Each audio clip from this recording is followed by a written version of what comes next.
two sides of the same coin. Every single project these government bring in, everyone, both sides, GLP, PNP, every project they come in, if you study it carefully, you're going to identify a corruption component. There's always a kickback to somebody. There's always an over expenditure. So something that should have cost you $1, with them it costs you $2 and $3. So that some money can go in the pocket of somebody. And then, and worse than that, they can't manage Stillbird. They cannot manage. They couldn't manage the airport. It's foreigner run it. They couldn't manage Air Jamaica. They have to sell it. They couldn't manage the railway. They have to drop it. They couldn't manage GOS. Why that big, beautiful bus system before now? They couldn't manage it either. So once the colonizers left Jamaica, in terms of not being here managing, our leaders tend to lack the competencies. And the reason why they lack the competencies is because too much of their time is spent mastering corruption, mastering trickery, mastering deception. So they have a PhD in deception by now. All of them who have doctorate, they're doctorate in corruption. Okay? They don't have a doctorate in good management, a doctorate in planning and organizing and developing a country to its full potential. They only have a doctorate in stealing, in deceiving, in distracting, in deception. Nothing more, nothing less. And so this, I can guarantee you, this bus service, within a few years, the truths will come out and you'll now realize it is inefficient, ineffective, poorly planned, poorly managed, and our students are back to square one. If you're going to put in a nutshell, Mr. Patterson, for someone who says, what does UIC stand for? If you can reel off maybe 5 or 6 policies, sir. Without even talking about policies, the UIC first and foremost is a freedom party. We're very focused on protecting the rights and freedoms of the Jamaican people. So when you talk about a party which is strict on being a republic, strict on being a constitutional republic, strict on creating the fundamentals for success in Jamaica. What are the fundamentals? A safe space, making Jamaica safe, a clean Jamaica, an orderly Jamaica, a Jamaica where all of us can live, earn, and retire with dignity. And for that to happen, you need to fight against all forms of corruption and make Jamaica a country that is a model of good governance in the world. If you put in place good governance, you're going to get value for money from our taxes, lower costs due to corruption, and higher benefit due to effective and efficient projects being implemented, such as better infrastructure, better schooling, better healthcare, and an economy which is bottom up rather than top down. And by bottom up, what do I mean? Removing the regulations and laws which gives big business a monopoly over our enterprises, allowing the small man, the medium enterprises, to actually have full access to the economy, full access to credit, so that they can grow and create more jobs for Jamaicans, as opposed to having foreigners owning everything and then controlling the amount of jobs available, and by extension reducing the wage rates that we can earn. The UIC understands our economy, it understands our systems, and it's going to give us the kind of incentivized system that will bring out the best in our people.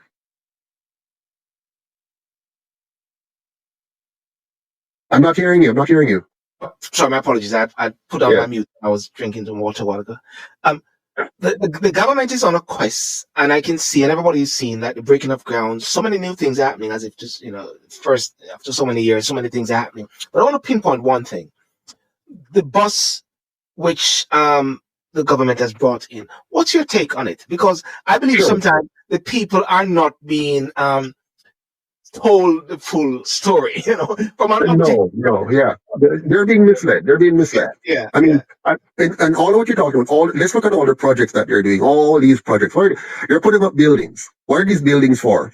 They're buildings that are being owned by foreign enterprises, foreign interests. So they're building and they're doing things, but all those things are leaving the Jamaican people behind. So the majority of Jamaicans are remaining janitors, servants, wage slaves, and tenants in their own country. So the development is not for Jamaica. It's for take a look at what they've done with our tourism. We have a very, very successful, all-inclusive type tourist industry in Jamaica. But who gets the profits? The owners or foreigners? Right? The government gets money, and those money does what? It doesn't result in the quality of life of the Jamaican people improving. We don't get better roads, we don't get better schools, we don't get better hospitals, we don't get more opportunities for professionals to stay in Jamaica here and work and live a decent life. So where's this money going? It's going back into the hands of external parties, foreign parties, and into the corrupt hands of politicians who then use it for other things other than development. So these developments are only superficial. It's like, for example, what they told us, we're the lowest unemployment rate. But what does that mean? It simply means the formula for calculating the employment rate is simple.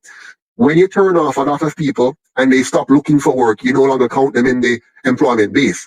And so you give an artificial and false low unemployment rate when there are thousands of Jamaicans who are not only unemployed, but they have given up looking for work. So this is the kind of nuanced analysis which Jamaican people do not hear, because Mark Golding and the PNP are not interested in doing that, because they're the same thing. If they're elected, they're going to continue the same kind of fake development where you have pretty things that the Jamaican people can't afford, can't go to, can't be a part of unless they're just a servant in the process. We don't want a Jamaica where the people are merely servants and tenants in their own country. We want a Jamaica where the people are enjoying the prosperity. We want a Jamaica like Singapore, where the average citizen is enjoying a high standard of living, not simply having a pretty little spaces in the country like we have here, some pretty areas that the rich and powerful come to and enjoy, and the rest of us just look at it longingly and can never get up there. We can only get a job in night to clean the bathroom or to stand as a security guard at the door. We don't want that kind of development. We want real development that really impact the lives of our people at the kitchen table in their houses. We want our people to be able to live in decent homes, be able to fix their roof, be able to fix their plumbing, be able to fix their electricity, be able to afford decent housing, and not just simply longingly look at the 20, $30 million house that they can never buy. They can only long for it. And that's what creates the crime and violence, because too many people know that they can't achieve this unless they engage in corruption or crime. You know, one of the things which you said, and I've always said it even before we spoke, was about the land. I always say in 1962, the land in Jamaica should have been apportioned to the people of Jamaica to give them a leg up. And this whole UDC thing is a scam factor. I always say this on the while. You know, the people should have had the opportunity so they can actually own something.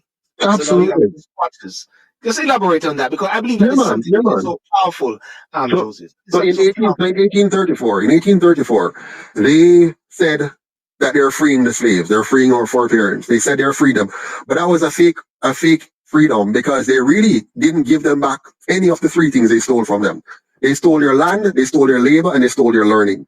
And in 1834, all they gave them in 1834 was the freedom to go and beg back a job, a low-wage job, from the plantocracy, those who continue to own the plantation, and the mercantile class and the merchandising class. So that was a fake freedom. They never gave them back the land, or any land, as a matter of fact.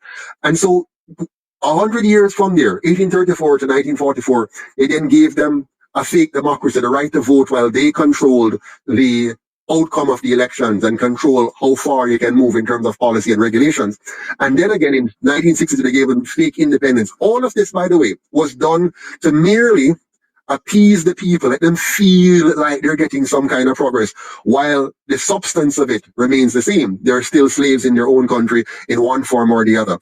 Fast forward now from 1944 to today, 80 years under the same two colonial parties, and they have not given back the land to the people. They have played with land reform. They've talked about land reform. They gave out a little bit of free things here and there. And they gave out land lease on the Manly and so on.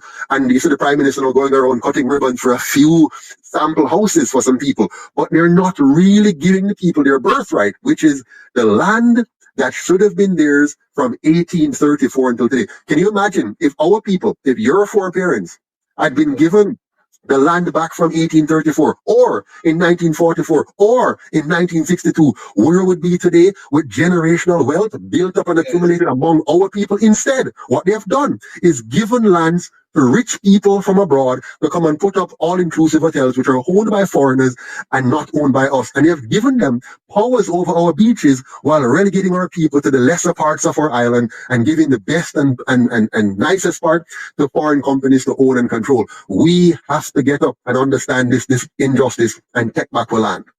Well, Joseph, I'm glad that I'm in a position whereby I can elevate and amplify the voice of UIC. I believe in giving everyone a fair chance, and I believe that it is very important that your voice, UIC voice, be on that debating commission. And I'll do the best that I can from this side here and mobilize persons to really challenge the debating commission as to why UIC is not there, and to give to give a valid reason. And I know and I can see why they do not want the voice of UIC up there, because people will be blown up on and say, hang on a second, what is he saying? You know, hang on a second. Exactly. It's gonna hurt people's ears, but it's gonna hurt them ears. Hang on a second. What's happening here? What's happening? Nobody's saying this. Nobody's talking about land reforms in a very practical, innovative way. And a disruptive way, because it's disruptive. It's going to be disruptive, but you need disruption at this time. It's a positive disruption. For the first, it's going to be a disruption where we, the people, come out ahead. We have gone through many disruptions. When they went to Africa, or those of us who are already here in Jamaica, when they came and enslaved us, that was disruptive, but very negative. And when they passed laws to tax us forever on our land after we slave and back, that's disruptive. But the UIC is bringing positive disruption. We want to turn things on its head and put the people of Jamaica at the top for once. Put us at the top and put those who think they should be in the elite class at the bottom. And I don't mean to take away anything from them. We're simply going to give back to the people. All the rich people in Jamaica don't have to run away like they did with Monday, because we're not running any rich people out.